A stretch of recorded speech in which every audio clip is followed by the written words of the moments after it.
mengatur berbagai perundang-undangan upaya mencegah kasus kekerasan seksual terhadap anak. Salah satunya Undang-Undang Nomor 35 Tahun 2014 tentang Perlindungan Anak. Undang-undang ini secara khusus mengatur tentang perlindungan anak dari segala bentuk kekerasan termasuk kekerasan seksual.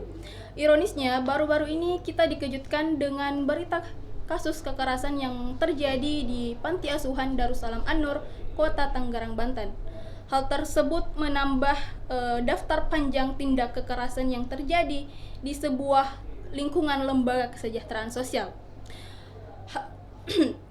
Pemirsa, lalu seperti apa dan bagaimana kita menanggapi kasus tersebut? Saya Rehanatul Jannah dan 3 narasumber akan menemani Anda dalam waktu 30 menit ke depan di ruang dialektika kali ini. Baik pemirsa, bersama 3 narasumber kita kali ini ada Kak Fatia, seorang aktivis mahasiswa. Bagaimana kabarnya, Kak? Alhamdulillah baik. Nah, alhamdulillah. Dan ada Kak Fatur, seorang pengurus pondok pesantren. Dan Kak Agnes, seorang penggerak sosial. Baik, kita akan membahas kasus yang sedang marak, yaitu kasus pencabulan di sebuah panti asuhan. Kita akan banyak membahas kasus tersebut. Seperti itu. Baik, untuk Kak Fatia dulu, mengenai kasus yang terjadi ini, Kak Fatia. Apakah Kak Fatia sendiri sudah membaca kasus tersebut? Ya, kalau persoalan mengenai membaca, saya sudah membaca ya. Terus respon saya saat membaca itu kaget. Karena apa? Karena ini kejadian yang melakukan tindakan pencabulan tersebut itu dari yayasannya sendiri. Maksudnya dari pimpinan pondoknya sendiri begitu. Jadi kaget saat saya membaca kejadian itu. Fatur sendiri, sejauh mana Kak Fatur mengetahui kasus kekerasan yang dialami anak-anak di Panti Asuhan Darussalam ini, Kak Fatur? Baik, saya mengetahui hal tersebut itu di salah satu platform media sosial yakni Instagram, yang dimana detik.com memposting kasus tersebut, yang dimana kasus tersebut ada 3 pelaku dan kurang lebih sekarang itu sudah 40 korbannya. Ya. Baik. Baik, tadi yang seperti dikatakan Kak Fatur ada 40 korban ya, Kak Fatur. Dan ternyata korban tersebut semuanya di bawah umur, Kak Fatur. Iya, betul. Wow, sangat-sangat memprihatinkan melihat dari korban yang berapa banyak korban yang ada. Dari Kak Agnes sebagai penegak sosial, dari segi psikis 40 korban dan semuanya di bawah umur, Kak Agnes, bagaimana psikis anak ketika mengalami hal tersebut? Bagaimana kita menanggapi hal tersebut, Kak Agnes? Oke, baik. Berbicara mengenai sisi psikologis anak, yang pasti secara umum itu sebenarnya bisa menimbulkan 2 kemungkinan. Kemungkinan paling umum pasti mereka bakalan mengalami kecemasan yang berlebihan, trauma yang mendalam, yang lebih parahnya mungkin mereka akan mengalami anxiety disorder. Tapi kemungkinan kedua yang mungkin menjadi perhatian juga, bahwasanya mereka tidak tahu bahwa itu termasuk dalam kondisi pelecehan seksual. Dan ini sebenarnya menjadi kondisi yang bisa berdampak lebih parah di masa depan. Jadi para korban ini membutuhkan penanganan yang lebih serius ya, Kak Agnes. Karena mengingat dampak yang terjadi itu bisa saja lebih parah yang kita pikirkan. Jadi betul-betul membutuhkan penanganan yang serius. Untuk Kak Fatia, sebagai seorang aktivis, tentunya dalam organisasi itu akan sering melakukan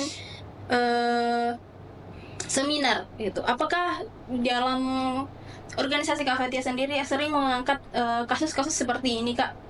Oke, baik. Jadi mengenai pembahasan ya, di organisasi saya seringkali membahas persoalan itu karena di organisasi saya, organisasi kampus, organisasi daerah maupun HMI, seringkali topik ini menjadi pembahasan utama karena ini penting untuk dibahas. Ya, betul. Terus ini pembahasannya mengenai bagaimana cara pencegahannya. Ya, Betul. seperti itu. Jadi justru organisasi-organisasi itu harusnya lebih memperhatikan hal-hal yang seperti ini ya. Karena mengingat kasus seperti ini itu sudah sering terjadi. Baik untuk Kak Fatur sendiri, dari melihat latar belakang Kak Fatur seorang pengurus pondok pesantren. Nah, pandangan Kak Fatur sendiri dari segi agama dalam menanggapi kasus seperti ini, Kak. Baik, dalam pandangan Islam itu sendiri, pelecehan seksual adalah salah satu tindakan yang sangat kejahatan yang sangat apa ya namanya? Kejahatan yang sangat serius dan sangat dilarang oleh agama. Islam sangat menekankan pentingnya menjaga kehormatan baik itu setiap individu, baik itu laki-laki maupun perempuan. Jadi dari agama Islam sendiri tuh sangat-sangat dilarang ya Kak Fatur. Dan semuanya sudah ditulis dalam Al-Quran, batasan-batasan hal-hal yang seperti itu. Baik, pertanyaan untuk Kak Agnes sebagai penegak sosial, melihat kasus ini sudah ditangani oleh pihak berwajib, apakah penanganannya itu sudah cukup baik Kak atau bagaimana? Oke, dari pihak berwajib sendiri yang saya baca dari sumber itu sudah ditangani dan pelaku sudah mendapatkan hukuman 15 tahun penjara. Nah, mungkin dari pihak pemerintah itu sudah melakukan tugasnya. Nah, tapi saya ingin menghimbau nih seluruh masyarakat untuk tetap mengawal kasus ini karena kan kita tidak tahu, siapa tahu mungkin ada kendala atau mungkin kasus ini bakalan tenggelam dengan kasus-kasus lainnya. Jadi saya harap masyarakat bisa ikut berperan aktif dalam mengawal media agar benar-benar kasus ini dikupas tuntas dan tidak terulang lagi. Seperti itu. Jadi meskipun pelaku sudah mendapatkan hukuman 15 tahun penjara ya, tetapi kasus ini tetap masih harus dikawal demi untuk menghindari hal-hal yang tidak diinginkan. Baik, itulah tadi pemaparan yang sangat informatif dari para narasumber kita. Jangan kemana-mana, kami akan segera kembali setelah jeda singkat satu ini. Ini Yanto.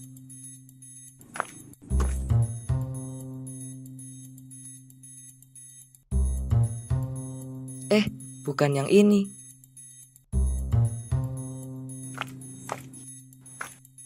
Nah, ini Yanto.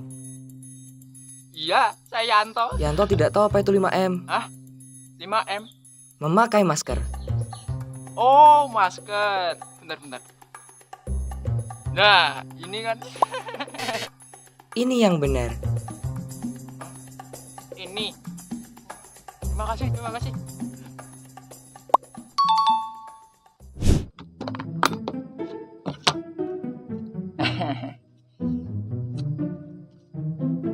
Baru satu. Yang 4 apa? Mencuci tangan. Oh, cuci tangan. Gampang.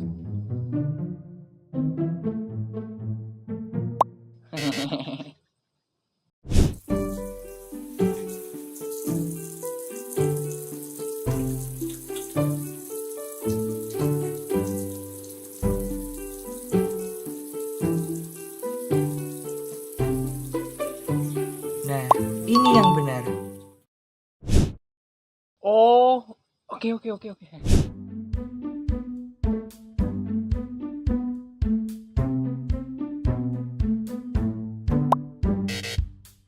Menjaga jarak. Nah, ini yang benar. Halo. Nang kafe ngendi? Oh, oke. OTW dilongkas. Oke. Mengurangi mobilitas. Loh, Di rumah aja. Menghindari kerumunan. di rumah aja. Selamat datang kembali, masih bersama saya dan 3 narasumber kita pada ruang dialektika kali ini. Kami masih akan membahas kasus yang terjadi di Panti Asuhan Darussalam An-Nur.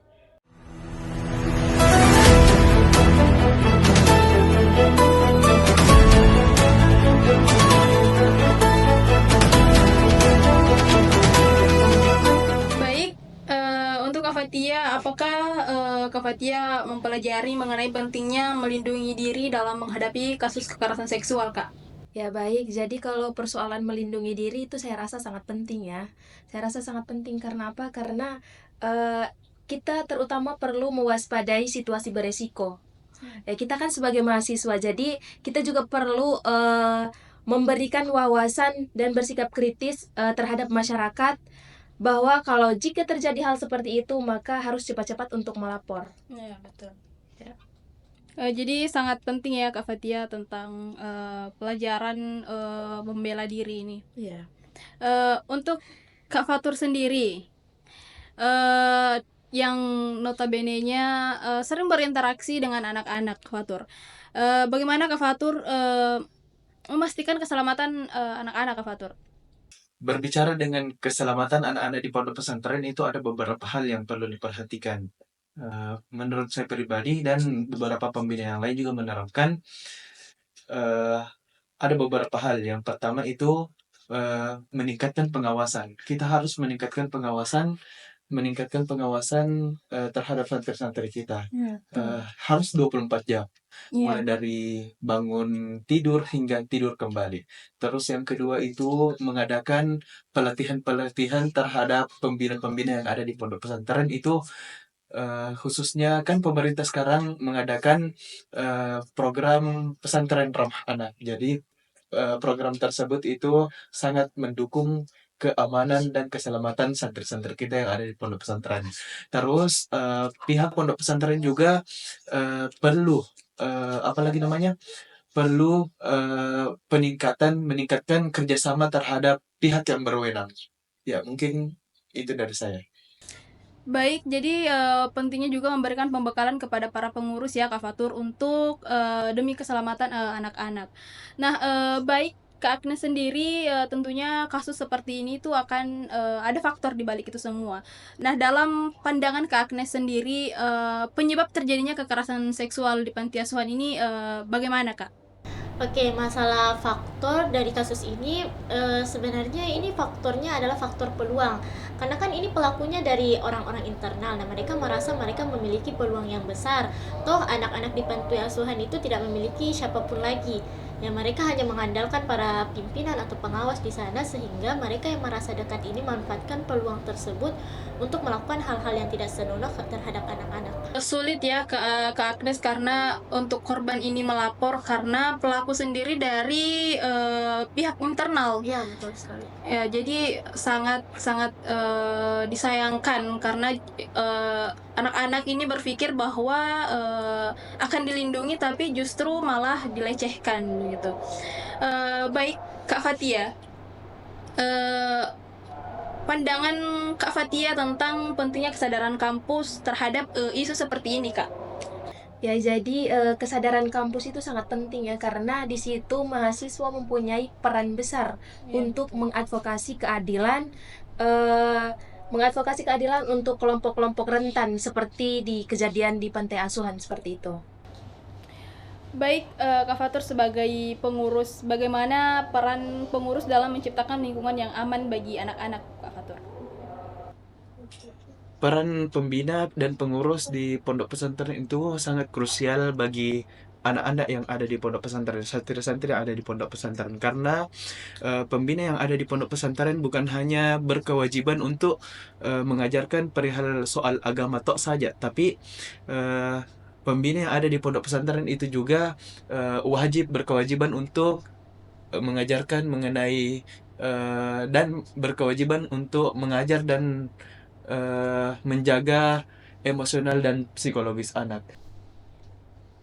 Baik, Kak Agnes nih, apa yang seharusnya masyarakat lakukan untuk membantu mencegah kasus yang seperti ini, Kak? Oke, kalau masalah masyarakat mungkin kita perlu dari masyarakat terdekat. Contohnya kasus ini seharusnya ada bentuk kesadaran dari masyarakat sekitar panti asuhan bahwasanya mungkin ada gejala-gejala sebelum kasus ini benar-benar diselidiki oleh pihak kepolisian. Nah, ini juga menjadi catatan bagi masyarakat umum, perlunya kesadaran bahwasanya di sekitar kita mungkin kita menganggap itu aman, tapi sebenarnya sekitar kita ini masih berpotensi untuk terjadi tindakan-tindakan kejahatan, bukan hanya pelecehan seksual, mungkin tindakan kejahatan lainnya juga berpotensial besar. Baik, pemirsa, kita masih akan membahas kasus ini. Jangan kemana-mana, kembali setelah jeda singkat satu ini.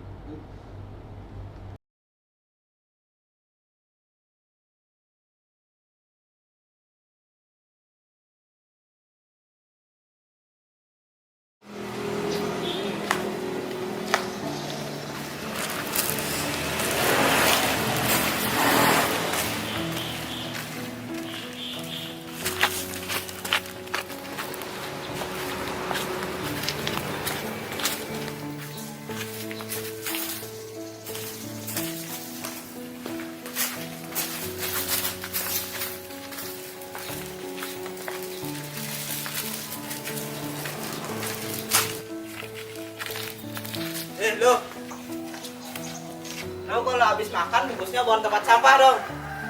Loh, yang mau sampah kan gua. Kenapa lu yang sewot? Lah nih anak, udah dibilangin malah nyolot lo. Kalau lo buang sampah sembarangan di sini, nanti akan jadi tempat berkembang biaknya nyamuk. Bisa-bisa kita semua kena imbasnya. Bodoh amat.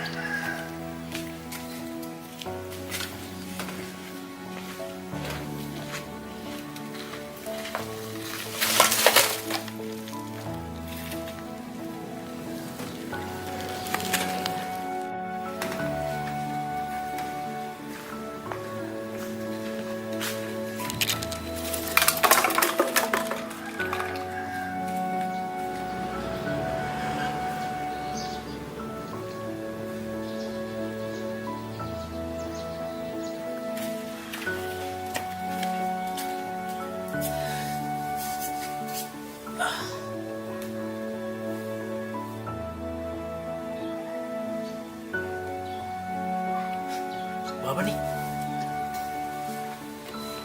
Bawa apa nih?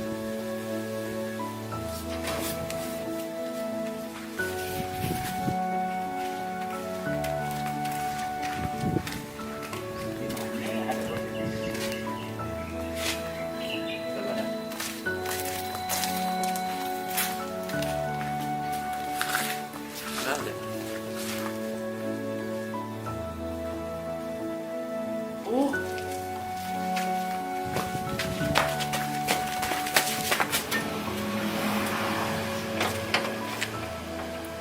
siapa sih yang mau sampah di sini?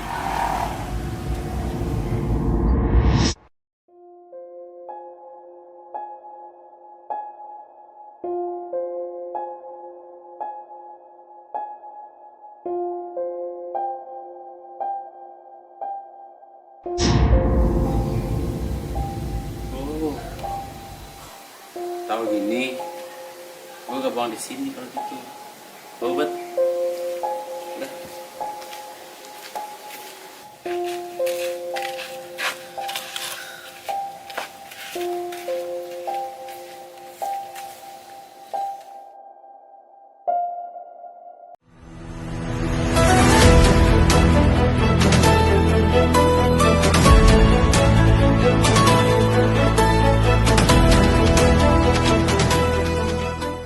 Baik, kembali lagi di ruang dialektika masih bersama saya dan 3 narasumber kita.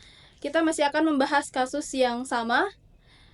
Untuk Kak Fatia, pertanyaannya adalah langkah konkret seperti apa yang akan diambil sebuah organisasi untuk mencegah kasus seperti ini, Kak? Ya kalau persoalan mengenai langkah konkret berarti ini cara ya. Iya. Jadi kalau menurut saya itu langkah yang perlu kita ambil itu perlu adanya kita berkolaborasi dengan pihak yang berwenang untuk memastikan bahwa ini betul-betul aman.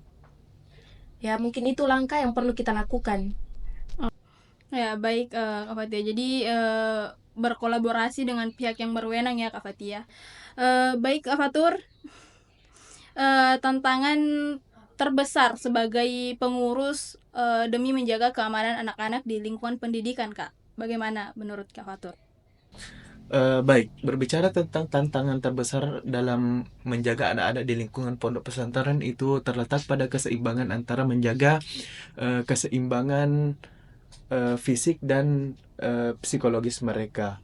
Sementara kita harus dituntut untuk tetap mempertahankan prinsip-prinsip pendidikan agama yang ketat.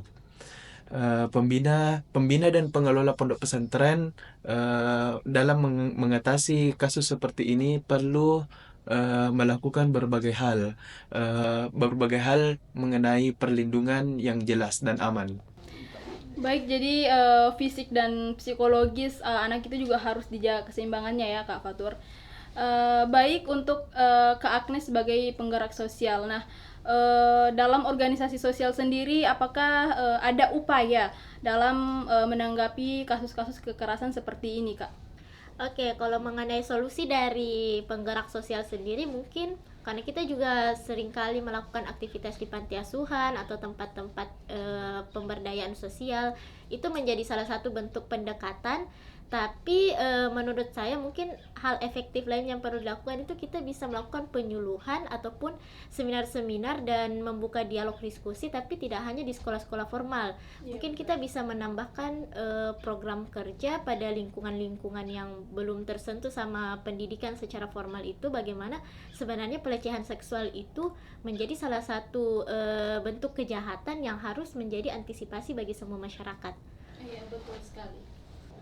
Baik, sebelum mengakhiri ruang dialektika kita kali ini, kita akan mendengarkan harapan dari para narasumber kita. Baik, Kak Fatia, silahkan. Baik, jadi harapan saya kita perlu lebih adanya pengawasan. Maksud saya pengawasan yang lebih ketat agar hal-hal seperti ini tidak terulang kembali. Dan harapan saya semoga kejadian ini tidak terulang dimanapun. Iya, betul sekali. Nah, baik, Kak Fatur sendiri.